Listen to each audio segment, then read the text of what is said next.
Markets क्यों all time high पे trade कर रहे हैं? अगर कैलेंडर ईयर के हिसाब से हम बात करेंगे सो 2021 में यानी 1 जन से लेके अब तक जो निफ्टी है या सेंसेक्स है वो अब तक अपने जो लाइफ टाइम हाइज है, न्यू लाइफ टाइम हाइज 40 बार उन्होंने वो टच किया। मतलब एग्जांपल के तौर पे अगर हम बात करेंगे तो जो पहला लाइफ टाइम हाई था, लास्ट ईयर का जो लाइफ टाइम हाई था निफ्टी का, दैट वाज अराउंड 12,400 लेवल।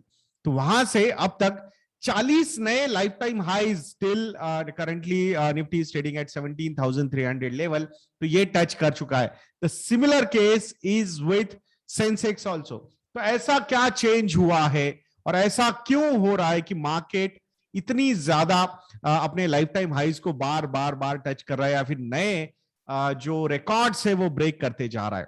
ये तो हमने निफ्टी और सेंसेक्स की बात की, बट अगर डेवलप मार्केट में भी हम बात करेंगे तो नैस्डैक हो या फिर S&P 500 हो, ये जो इंडाइसेस है आई थिंक उन्होंने अपने लाइफ टाइम हाइज तो मोर देन 50 टाइम्स नए लाइफ टाइम हाइज को टच किया है इन दिस कैलेंडर ईयर। तो उसके पीछे के रीजंस क्या है, स्पेसिफिकली हम यहां पे निफ्टी और सेंसेक्स के बारे में बात कर रहे हैं। एक चीज आप लोग हमेशा फॉलो करते थे, निफ्टी को जब आप फॉलो करते थे और मार्केट बहुत ज्यादा ओवर वैल्यूड है या फिर बहुत हाई वैल्यूएशंस, प्रीमियम वैल्यूएशंस पे मार्केट ट्रेड हो रहे हैं, ऐसा हमें हमेशा लगता था। बट एक चीज हमें देखनी होगी। I was looking at a data, जब मार्च 2020 में 31 ऑफ मार्च 2020 जब मार्केट गिर चुका था अराउंड 30 to 40% के बीच में, at that point of time the earnings पर शेयर, ईपीएस जो था निफ्टी 50 का, दैट वाज अराउंड 443। कितना?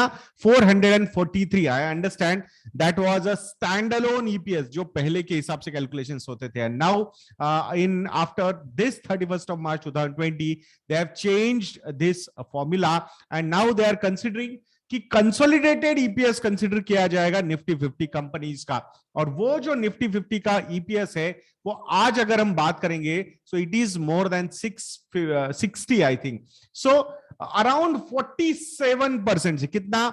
47% से अर्निंग्स पर share according to the new rules change हुआ है कंपेयर टू लास्ट ईयर। मतलब 18 मंथ्स में या फिर to be more specific 17 months में जो ईपीएस ग्रो हुआ है निफ्टी 50 का, दैट इज अराउंड 47%। ये स्टैंड अलोन और कंसोलिडेटेड वाला अगर कंफ्यूजन हम दूर करते हैं, फिर भी अराउंड 35% से यहां पे ईपीएस ग्रो हुआ है।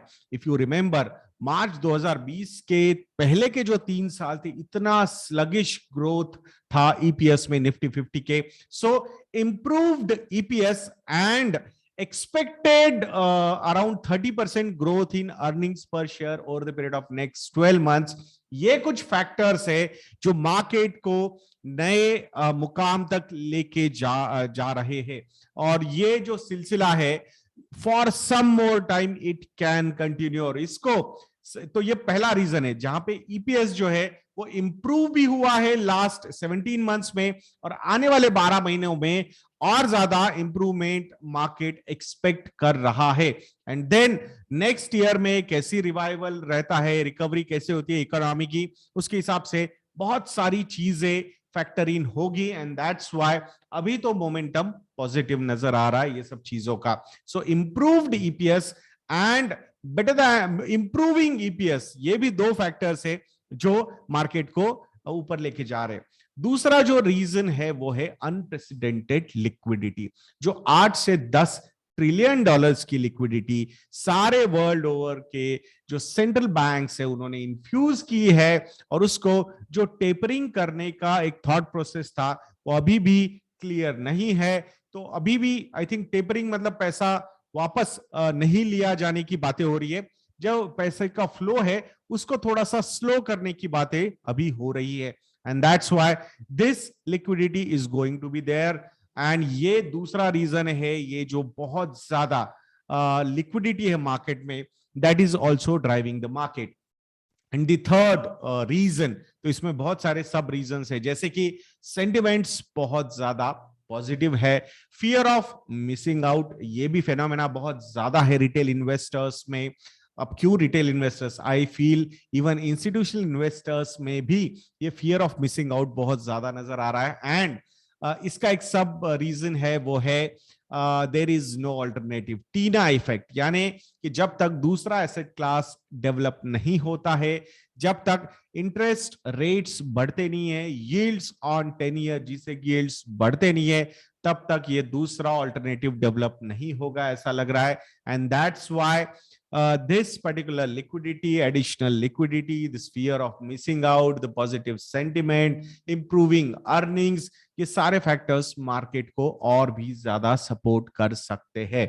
एंड दैट्स व्हाई अगेन वो सेम बोरिंग प्रोसेस हमने फॉलो करनी चाहिए, वो है एसेट एलोकेशन की। अभी तक आपने इन्वेस्टमेंट्स नहीं किए हैं तो it's better to park the money into liquid funds, या फिर 30-40% का लमसम एलोकेशन लेके staggered way of investment approach अगर आप रखोगे तो काफी अच्छा पोर्टफोलियो आपका डेवलप हो सकता है।